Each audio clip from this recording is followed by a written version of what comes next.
Prost. Welcome back to another week in the For Your Reference household and another and sixth and final course of our 2022 Reference Degustation, a foot-long celebration of quippy Tarantino debauchery. Friends and lovers, this is around the time that they bring the port out at the end of the meal.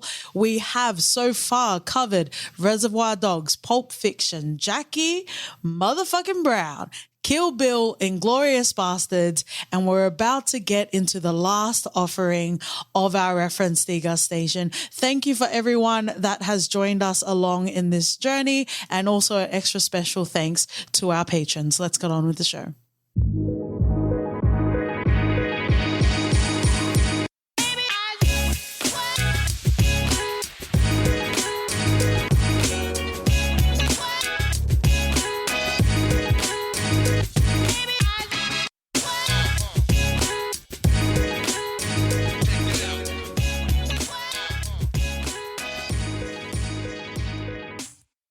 Friends and Censored Fox lovers, welcome back to the For Your Reference podcast. You got your host, Katie. And Dottie. Ride into the sunset with your friend and lover through an aesthetic Tarantino came out of the room screaming. Woo-hoo! Saddle up as we pick between the teeth of Django Unchained this week.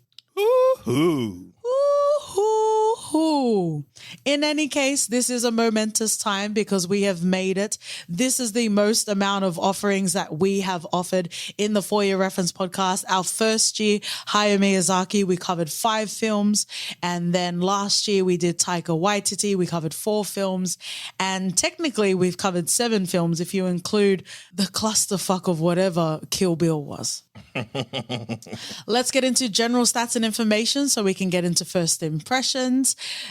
Director, writer, Quentin Jerome Tarantino. He earned his Jerome because this film is one of the highest use of the N-word in cinematic history. Yep. Well, we saw the whole arc since Reservoir Dogs, right? Yeah. Tainting a Paul Buscemi. Released in December of 2012, this is one of, if not the most expensive Quentin Jerome Tarantino film. $100 million budget. Woo. Yeah. That's more than a Titanic money, OT. Go and check out our Titanic episode. And also we have an Avatar episode, friends and lovers, if you haven't checked that out already. And a worldwide gross of $426 million. Whoa. Yeah, considering the rating. And interestingly enough, the R rating that it got was from a rougher cut that Tarantino decided to not traumatize the audience too much. So even the product that we receive wasn't what it was rated on, which was the R. Or we get like a HBO Max cut later on. Well, we didn't the get Tarantino cut. Well, we didn't get the Fox cut. We didn't get the Fox cut, and we need to talk about that in a second. R plus rating, eh? Jamie, one of the first questions we'll come to from Jamie will kind of capture it off, but I did feel very uncomfortable, watching a lot of the scenes in this film, but I guess that just rolls very naturally, the segue queen if you're nasty, into first impressions, OT. How did you feel? From what I understand, we've only watched Django the one time before watching it for this recording. So how did you feel when you first watched it? I believe you were in Kenya at the time. So how did you feel watching it, and how do you feel now? And I guess because we're at the end of the Tarantino journey, how are you feeling in general? And we'll obviously come to rankings. So just generally, how did you feel about Django? How have you felt about this journey? So first time I watched it on my laptop, and I thought it was fine. Watching it again, I still think it's fine, but I was a bit more, I don't know, it's weird. I feel like I'm sort of done watching black people getting tortured on fucking screen. And it got to a point, because the movie is quite long, throughout we get some really hard scenes, and I'm like, I'm not here for this. Life is bloody brutal. But I hung on, I clung on, and it had some moments that were funny to me, especially the sort of Uncle Tom persona in Steven. And still, like, imagine if his name was Stephen L. Jackson.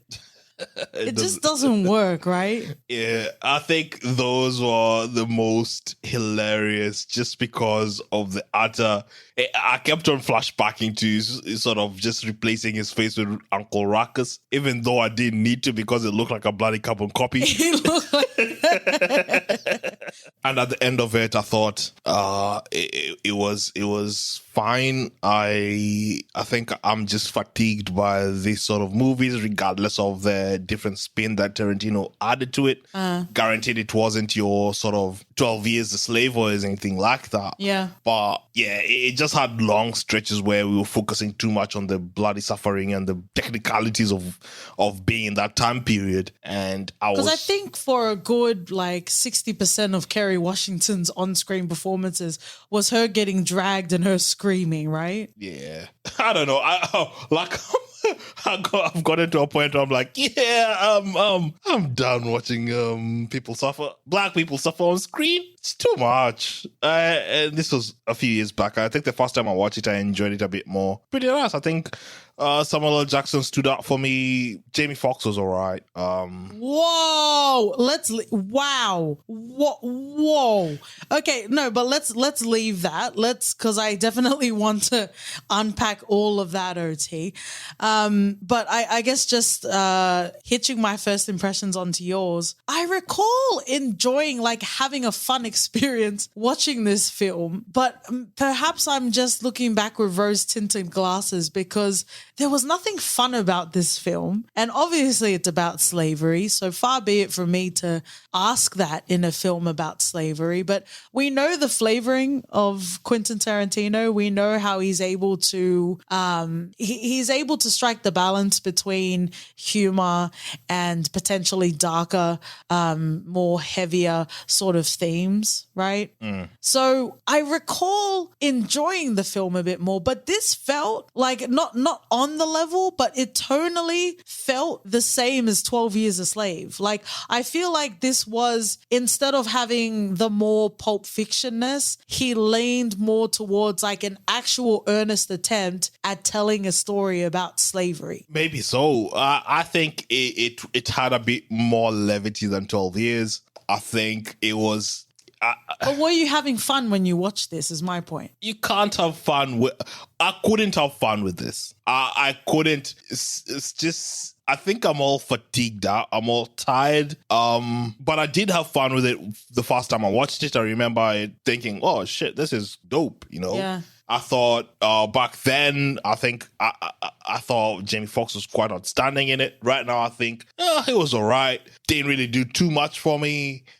Kerry Washington, we love her. Wasn't really part of the movie that much, rather than just... More than Margot Robbie. More than Margot Robbie, to be fair. More than Margot Robbie. She did get a few lines in there. But I guess the interesting thing is, slavery aside, this was set at a time that Tarantino essentially had, you know, fingerprints and toe prints all over his filmography. In Inglourious Bastards, you would never think to hear Western-y type music, but you heard it in the opening sequence in Inglourious Bastards, and somehow, tonally, it worked, right? So really, this should be the branding. This should be the cakewalk, or the white cakewalk, so to speak, if you'll pardon the pun, of Tarantino being able to really sink his teeth in screenwriting and as well as directing. But something about this film, and I think you're absolutely right, OT, in contemporary to the time, it would have stood out. However, there have been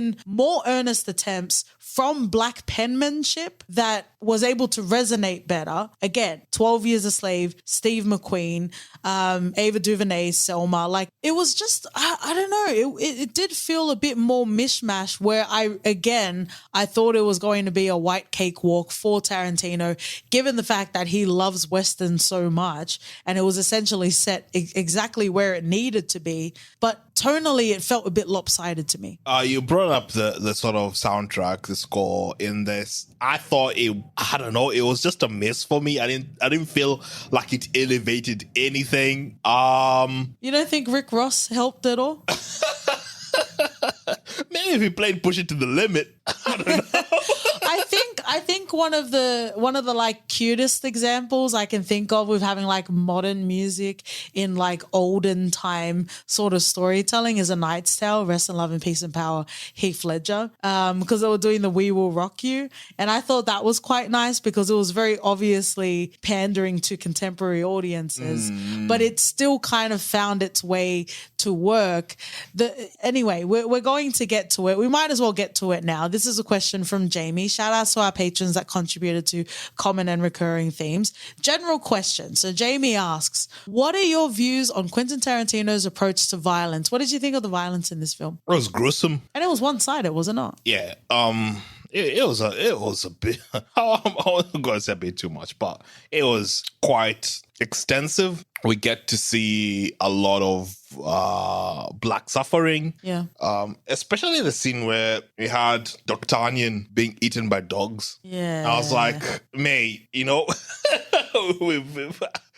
at that point in the movie, I was like holding myself not to zone out of all that. But I felt like in as much as we got Inglourious Bastards and we got the violence and all that, I knew in my back of my mind, I knew that we were getting somewhere because he's portraying the Nazis in a sort of different way. But with this, it felt like storytelling rather than rewriting history. It didn't feel a step removed from reality. I don't think it added to anything in any way. It's like being in a work call and a black person says something and then an annoying, maybe well-intended white ally man opens his mouth and says the same thing. Like, that's kind of how I felt about this film because, again, it's not just a super cool film guy. It was about slavery. Django was a slave and he became a free man. Like, there are some heavy fucking sort of deliverance. Oh, actually, Orlando Jones would have done very well as Django. Oh, I think he would have been too real. He would have turned it into... See, now you're just being the executives of American Gods. But I guess the point is, and even when you're talking about the scene where, D'Artagnan? Yes, when he was eaten alive by dogs, I think there is a level of responsibility and there's a weight of stewardship when it comes to storytelling. And maybe it would have felt differently, like, again, if we were watching 12 Years a Slave and there was that sort of credibility behind the pen and it wasn't just, again, what Tarantino does best, which we see in Kill Bill, which isn't his best, where he just picks and chooses whatever aesthetic he wants to pull, right? There were so many uncomfortable moments in this film. I don't even want to begin to gather what the original cut was because he said that he saw, like, from screen testing, he saw the audience and then he started to, like, edit a bit. So I don't even want to know what the original sort of cut was, but I think you're playing with fire when you're writing about slavery and you don't have the background for it. The most stacking sort of scenes to me were where we get introduced to Calvin Candy and then his sort of dialogue is very, very, quite expectedly, Yeah. He's a slave owner, you'd expect it from him, but wow, it's very shocking to me how it was sort of portrayed. Can I point something out? There was a part of me that felt like it worked on a meta level because I believe this was the 5th collaboration with Samuel Jackson as well as Quentin Jerome Tarantino. And I felt like I could see the dynamics of Tarantino and Samuel Jackson between Calvin Candy as well as Steven. Like, there was a lot of not necessarily self-hatred, but definitely laughing at the downfall of your fellow black people. Like, it was very interesting. And, Samuel Jackson is his own man, but he will go to bat for Quentin Jerome Tarantino. So it was interesting seeing the dynamic between Calvin Candy as well as Steven. And the weird thing is, one of our patrons, Ben, linked us an interview that Spike Lee did on Quentin Tarantino. Yeah. And the issues he had with him, with his overuse of the N-word and all that. And then he also mentioned how Samuel L. Jackson was so quick to come to his defense. Yeah. And the fact that Samuel L. Jackson has been in almost all of Tarantino's movies in one way, shape, or form, I don't know. This role just sort of encapsulates what I...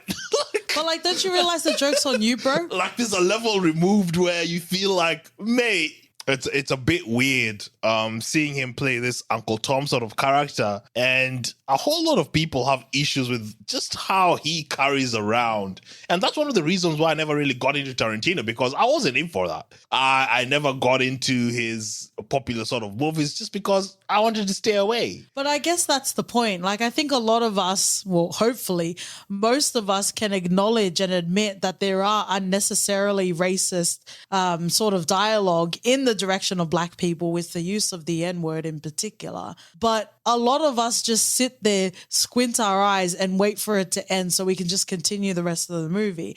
We're not there for that, but unfortunately it's part and parcel of his delivery. And I just thought it was very interesting, like whether we want to get deep about it or whether it's just, Samuel L. Jackson is doing a real life Uncle Ruckus, like whatever you want to do, I just felt like there was a level of meta-ness in regards to Samuel L. Jackson. It did. And also at the same time, this becomes a commentary about everyone collectively and what we choose to consume, because films are films. But if you're consuming the films where Quentin Jerome Tarantino is leveraging Black culture and the use of the N-word, where he really has no license aside from Samuel Jackson being his best friend, like if we're living in that world and all of those films are becoming popular and Jackie Brown is being left in the dust, then that's really an evaluation and a big mirror to the rest of fucking us, isn't it? It is. And I don't even think that I get bothered by a lot of this stuff. Yeah. It's more when I feel like it doesn't fit in, Yeah. you know, though. Because we talked about the use of the N-word in Inglourious Bastards and you were fine with that.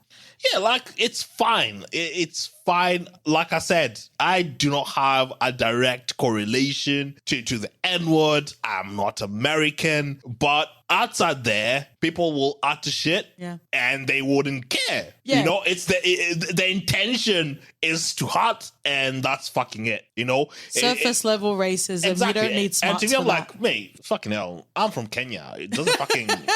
You gotta sit there and discuss the the intricacies of the Black experience. I'm gonna dissect this shit with you, mate. It doesn't work like that. So to some degree, when I see Tarantino playing this character in Pulp Fiction, just as an excuse, it felt really like a bro moment or like, a bro who's it move. for? Yeah, it felt like, look friends, I can do this because I've got a pass, you know, I can say this shit. Yeah. But in this fucked up world, he does deserve credits for not dollar-zoling himself. Maybe that's the next step. Quentin dollar-zol Tarantino. Just rocking up with a tan. It ain't easy being white. Arrested Development, friends and lovers. Let's get into the next question. This is from Rob. The QT-verse theory. Films within films within films. I'm going to jump ahead of you, OT. When we were watching Kill Bill, I made a snarky Sorkin snide about Paula Schultz's gravestone and how some fucking non-gendered film bro is going to link that in. And guess what, friends and lovers? I am the non-gendered film bro and I've become fucking sentient because we have Dr. Schultz in Christoph Waltz in this film. Oh, look at you. I know. The transformation is complete, OT. Do I need to add anything? Well, if you don't want to, aside from Samuel L. Jackson, I really think this is just a case study in Samuel L. Jackson and his relationship with Quentin Tarantino. We need a thesis on this shit. We do, but I think it's all in his face. All of his expressions, all of like the times that he realized that Django was going to be staying in the big house. Oh man, he gave Candy lip over that. Like, man, but it's like, don't you realize, like, you don't want to elevate Django anymore, but Django technically, unfortunately, when we saw in the earlier Plantation, when big daddy. Well, we do understand that even as a free man, there were particular hierarchies. And we see that with Big Daddy. Shout outs to Don Johnson. Shout outs to Keenan, the TV show. Everyone should go and watch it. It's lovely and it's beautiful. But we also have Big Daddy, and he's explaining how Django's a free man, but don't treat him like a white man.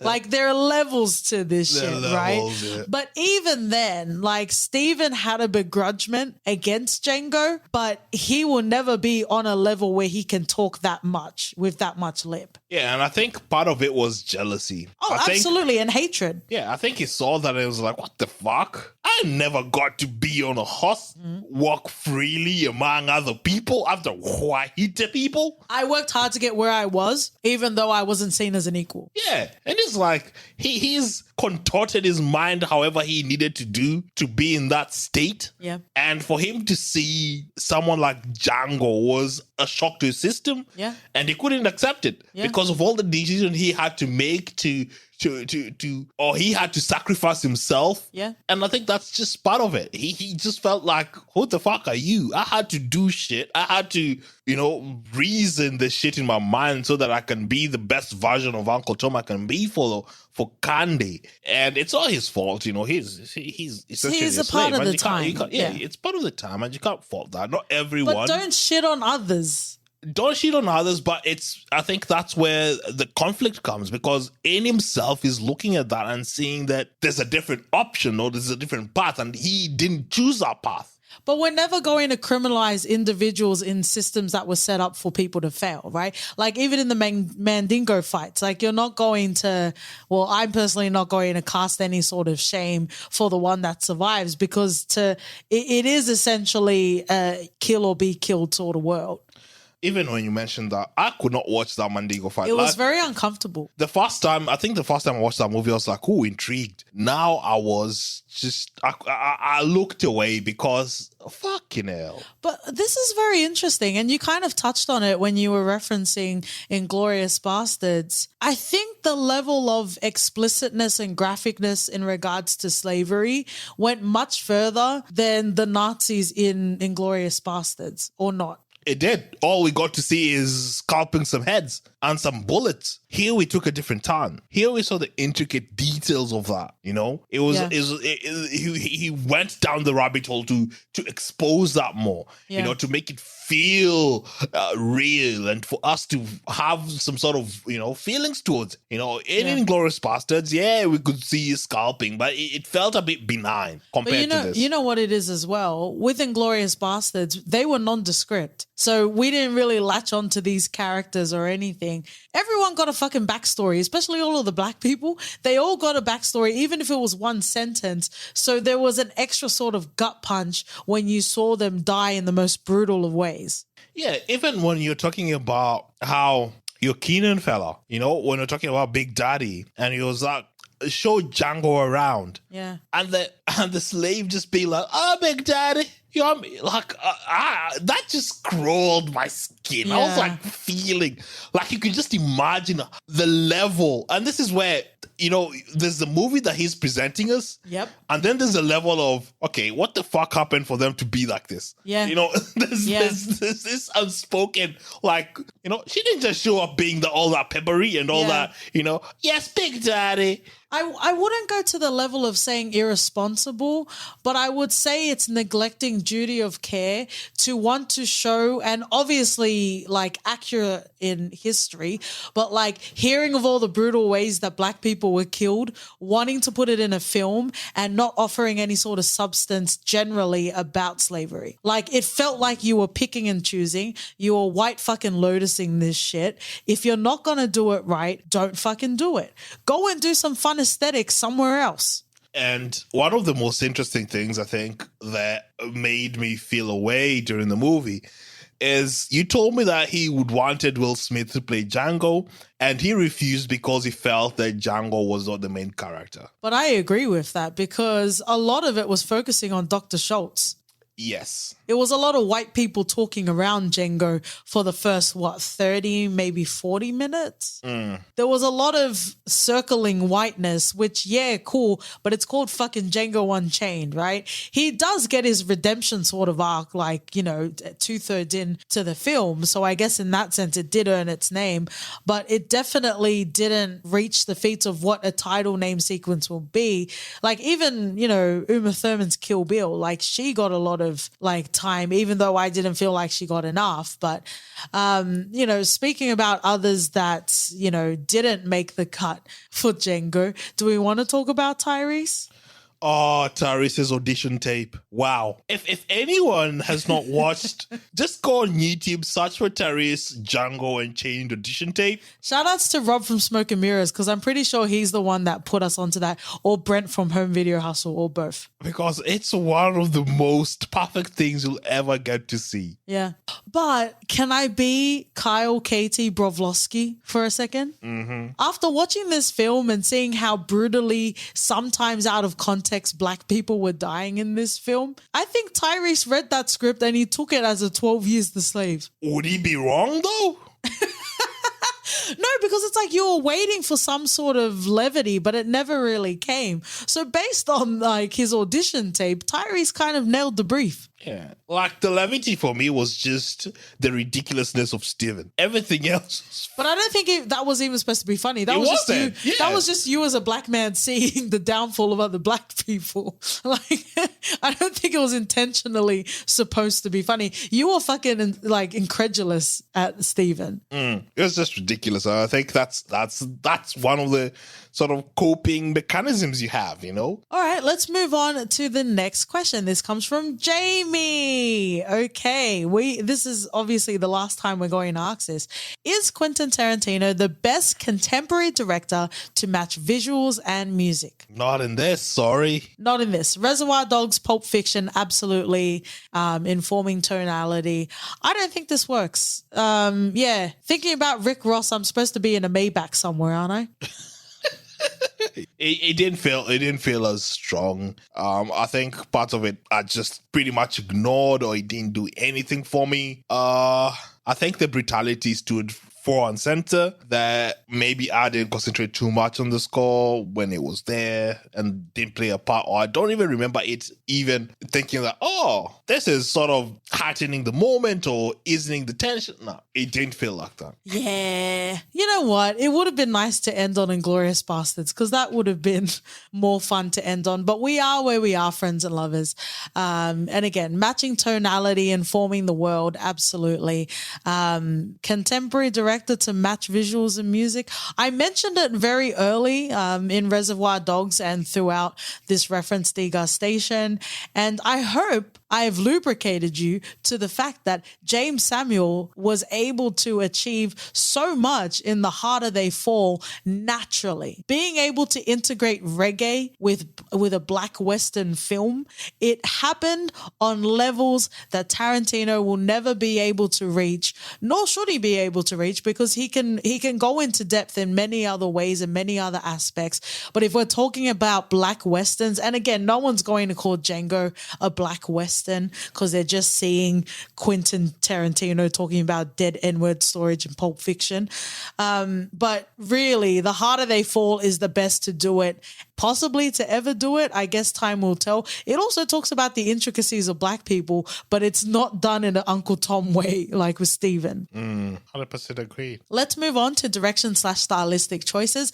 This is coming from Ben. At what point does Tarantino's stylized, hyper-aware of itself dialogue become a hindrance to the film rather than a part of its magic or charm? I found the dialogue in this sometimes painful, not like painfully bad. Just, it was very hurtful just because of the subject matter. Yeah. But I don't think it was super aware of itself in that regard. No, it was very pencil it in as a placeholder and we'll deal with it later. Yeah, pretty much. Like, let's focus more on how the dogs are going to eat him alive. Yeah. So there you go, Ben. You win. At the end of these 6 courses, you win about the dialogue being terrible. Julio, I don't necessarily think it applies here, but rewriting history. No, I don't think so. Yeah. Let's move on. We've got Rob, California / Hollywood / film / genre. I don't think that fits here. All right, let's move into pop culture references. This is from Julio. Well, there was Three Musketeers talk. We saw D'Artagnan getting beaten by dogs. And I think there was a reference to, the person that wrote the Three Musketeers was a black person. Yeah. And I think the fun fact for me was I didn't realize that Alexander Dumas was black. So there you go. There you go. So again, it makes it okay to use the N-word in scripts. The next theme that we're going to go into is from Rob, the reluctant hero. We had a fun argy-bargy and Inglourious Bastards. Who do you think is the reluctant hero? I definitely wouldn't say it was Django because he was on a mission to get his wife back. Would it be Dr. Schultz? Was he reluctant though? He wasn't reluctant, but he had the most to lose because he was a white man navigating a world where he would be king. He was cautious. He just wanted to do it properly. Well, I'm not even fighting that hard for him like I did in Inglourious Bastards. Who would you say, if there was one, a reluctant hero in this film? Who do you think that would be? I don't think there was any reluctant hero. I think the closest you're right is Schultz. But even then, that's a bit of a stretch, right? Yeah. But again, it also talks to the lack of dimension the screenwriting has in this film. Okay. We weren't necessarily given some more intricacies. Like if you were to ask me who was the reluctant hero in The Harder They Fall, it would be Rufus Buck. Layers, motherfucker. Do you speak it? Apparently not Tarantino, not in this film anyway. I don't think there was enough complexity to even denote to who the reluctant hero would be, like confidently with your whole chest in this film. So let's move on. Julio, casting old favorites and reviving their careers. Would you say that Jamie Foxx was an old favorite? Yeah, maybe Jamie Foxx a bit. No, not reviving per se. Like household name. Just boost him up the ranks a bit after Law Abiding Citizen, I think, which was like, what, a 3-year gap? I feel like I really enjoyed it, but I guess the turning of the stone that we discover with this podcast is if we enjoyed it, we might not enjoy it today. Yep. Do you think we'll ever cover Law Abiding Citizen? Only if we do White House Down. Damn, dog. Sore spot. That's a sore spot right there. Let's move on. We have the last section. I'm pretty sure in passing we will talk about Tarantino, but let me salivate a little bit. Racism / N-word. This is from Brent. Every time I show one of his movies to someone that hasn't seen them, I always wait for the moment he or someone else, in this case everyone else, drops the N-word to see how they react. Thoughts, OT? The whole movie is about racism. Whoa. It is. Racism Unchained, eh? Yeah, Racism Unchained. The time that the movie was made, it's how it was. Of course, you'd have the N-word. But even when he was riding through town with Dr. Schultz, there was a nondescript white fellow and he was looking at Django and I said, he's about to say the N-word. And you're like, why would he? And he said it and I'm like, why is there ever a reason? There's a white person, there's a black person they're looking at and he's going to say it. Yeah, I think for this movie, I had the expectation that I was going to hear a lot of that. Rightfully so, because of the sort of movie it is. But I don't know. I feel like I'm just sort of done with these movies. And this is why Harder They Fall was so different, because I enjoyed it so much. Yeah. I didn't have to hear the N-word from some randoms, just black evil people, black good people trying to kill each other. And that just worked. Yeah. It worked. Yeah, I agree. I wasn't ready to delve back into this sort of, we'll be walking you down the lane and teach you how to be a proper person in Django. If I can give any tax to Christoph Waltz, it did feel like when he was saying the N-word, he was saying it with an A, not an ER. So, take from that what you will. But yeah, with this film, I feel bad because it's been such a long fucking roller coaster, and we've had some really big highs throughout this reference degustation. But the way OT is sounding, it's like it was all for nothing because this is what we ended with. No, it was all for nothing. I think I did enjoy this more than I did Kill Bill, which is weird. But at the end of the day, it still comes down to the topic at hand that it was being discussed in the movie. Yeah. And trying to separate that in my head just because Tarantino added a good filter and it was all cinematic and all, doesn't make it any different. And I'm just disconnected to that sort of stuff right now. But maybe, your mileage may vary. People will watch this now and think that it's the best thing since sliced bread. And I wouldn't fault them for that. So to each their own, I say. To each their own. I guess if you have a Delroy Lindo quarrel or in addition, a Christoph Waltz quandary, it would not be in OT's direction, essentially. These are clustered together. This is coming from Paul. Are Quentin Tarantino's race-related quips justified in this film? And Julio mentions racial slurs. They're justified because it's telling a story about a slave who broke free and to try and rescue Broomhilda, who I thought Django made some questionable decisions up until saving Broomhilda. And asking myself the personal question of whether or not I'll rescue you if you were captured and I would keep every other person's life, I wouldn't care about it. Probably not. Because Jamie Foxx, there's a lot of black people that get killed in between. He makes decisions solely for Broomhilda's eyes alone. He acts there as a slave sort of driver. He allows black people to be killed, to be eaten, to be shot. All for the biggest goal to save Broomhilda. Allowing is a big responsibility to give to Django because he is embedded in a system where he is enslaved himself in many ways, even though he is a free man. He had decisions to make and he made what he thought was right. Where we had Schultz trying to jump in, he was like, fuck that shit. It's okay. We have a bigger goal. We need to make this believable because our end goal is to save Broomhilda. I'm just saying, I'm not so sure maybe he had, of course he had trepidations over it, whether or not it was the right thing to do.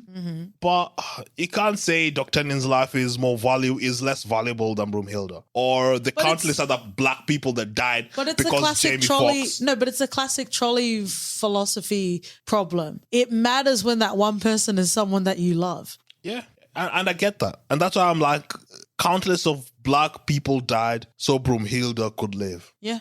Let's finish off with a little bit lighter, but still living in the world of racism. From Ben. Why does Quentin Tarantino insist on including himself, usually as a racist, when he can't act? So this was funny because I watched this film in theaters and I didn't realize that he was Australian, but also, friends and lovers, I saw Rose Byrne for the first time in a Seth Rogen film and I didn't realize she was Australian. And I'm like, her accent is fucking awful. So maybe I don't have the best barometer of Australian accents, but I guess the point is I didn't realize. Obviously, the other guy, I could tell he was Australian, whether he's physically Australian or not. But I guess the point with this is maybe in a baby racism sort of way, N-word sort of way, Tarantino is expanding his range in blackfellas. I don't know. I thought his accent was pretty good. But they kept saying black, like a South African sort of accent. Interesting. I didn't catch that. Yeah. So I guess how did you feel about his taking up of the role? Because we kind of very loosely theorized the more that he inserts himself in a film in an acting capacity, the worse the film is. So what did you think about him including himself in this film? It just goes to further prove my point I said earlier, that he actually thinks he can act because not only did he put himself in this movie, he gave himself a bloody accent. He made himself a different... Why didn't he try and do like a German accent? Why did he try Australian? He was a step away from doing a Jamaican accent, mate. So I wouldn't fault. Like, to me, in his mind, he can act. and he sees You can't tell him nothing. Yeah, exactly. You can't tell him nothing. And Spike Lee said the same thing. You can't tell him shit. Yeah. But also, if there are executives and people with money that continue to bankroll his shit, he's going to continue to deliver whatever he delivers, right? Because he's built himself, his name. And of course, when you say Tarantino is involved in this project, people will bloody fund it. Yeah, but it undoes itself because you make assumptions about the surface level filmmaking that he does, but he actually can deliver depth and quality like in Jackie Brown, also in Inglourious Bastards. But something that I guess we were just so excited to talk about slavery. We didn't talk about the overall rankings because we are cooling off Friends and Lovers. Make sure you do your cool down stretches and exercises if you're nasty to the Reference Degustation of 2022. What are your official rankings, OT? All right, so far. Let's start from the bottom. Let's keep things muy caliente. The last one will be Kill Bill. Okay, agree. Followed by Django Unchained. Ooh, 2 for 2. Okay, spicy.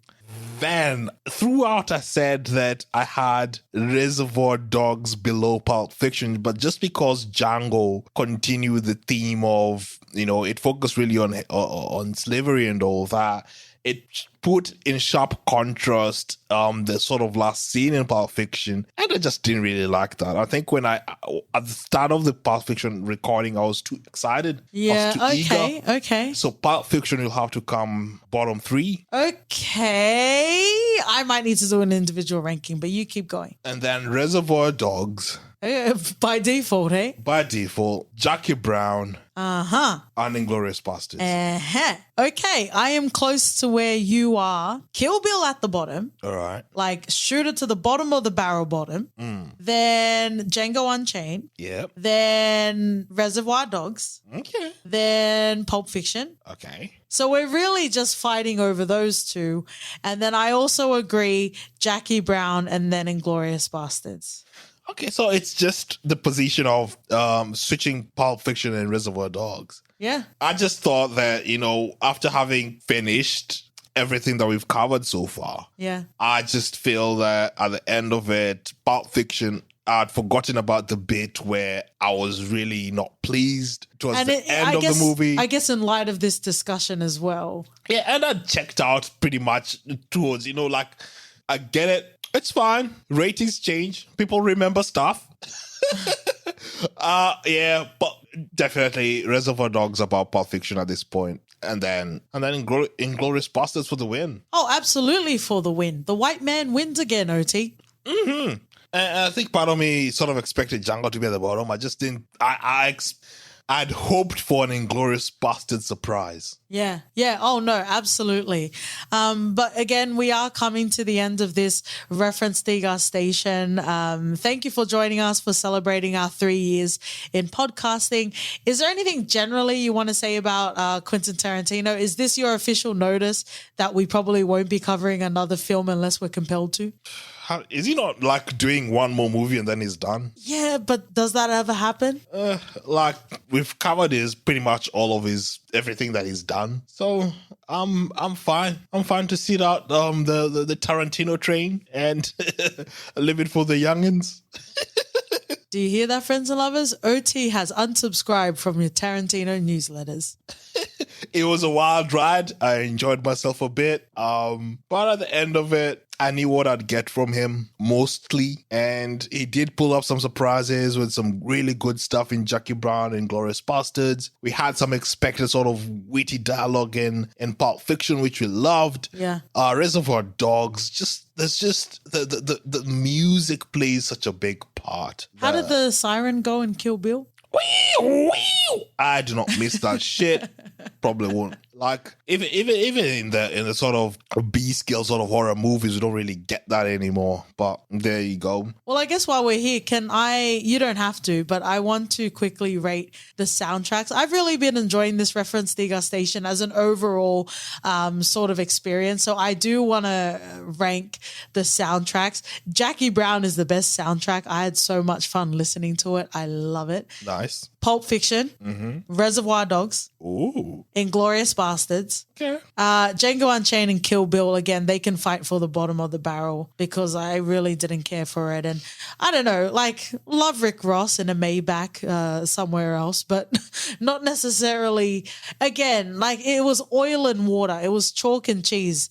Unless you're James Samuel and you have the musicality and you also have the frame of reference and you have the ability to bolster both experiences, there's no point, right? Yeah. The only thing that I differ from me is I'd have Reservoir Dogs above Pulp Fiction even in music. Okay. Yeah. All right. Are you trying to prove to me you're not a film bro? Never been, mate. Well, that's it for me. Do you have anything else, OT? It was wild. I think I started off very, very sort of trepidatious at the start. Yep. But I came to it. I think I opened myself to really enjoying or trying to put myself out there to enjoy his work without any sort of baggage. And I was surprised and I enjoyed it. Can I ask you to clarify your comments about Jamie Foxx being just fine? It was fun. Did you think he did brilliantly? I don't see anyone else that could do that role, though, aside from Orlando Jones, but I don't necessarily see anyone else. I feel like he was such a cookie cutter role. So you're saying Tracy Morgan could do this role? You saying Chris Tucker could do this role? Not. I don't know. I just feel like he did bring out the best of him. It wasn't like I was watching Bloody Ray, you know, where I know he can act and he pulled himself there. Here, I just felt it was his dialogue. It wasn't the best. He was just grunting and saying very simplistic stuff that. But no one is tilting sideways with a cigarette in their mouth, saying, "Hey, little troublemaker." Well, that was a good scene. We talked about the Pam Grier silhouette. We're talking about the Jamie Foxx voice behind the door. Do you seriously think that he performed brilliantly in this, that you'd think, oh, what's the Jamie Foxx movie that you'd remember him by? You're taking it too far. Friends and Lovers, Sound Off. How did you feel Jamie Foxx was casted into the role of Django? Because I think he did it well. The casting must have been nice, but I don't feel like I'd remember him for his acting. And maybe that's just because of the script. Okay. I just feel like, to me, Jamie Foxx is synonymous to Ray. Okay. Until something else different comes that I feel like, ooh, wow, this is brilliant. How about Jamie Foxx in Dreamgirls? Now you're just joking.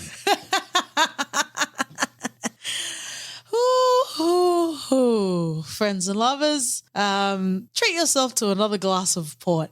Usually we will finish off in a segment we call For Your Reference. Again, this was a 6-course degustation on the filmography of Tarantino.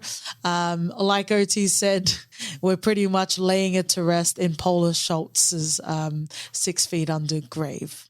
Thank you so much for joining us. Make sure you check out all of our episodes. I think if the power of the reference compels you, you should definitely check out The Harder They Fall, especially listening to our episode. It was a lot of fun. But that's it. That's another wrap up. Welcome and congratulations to 3 years of the podcast, OT.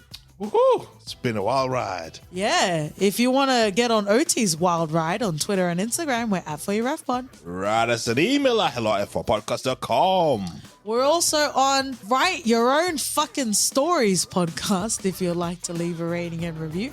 And we'll see you guys at the 3rd annual Splishies Awards. See ya! Bye.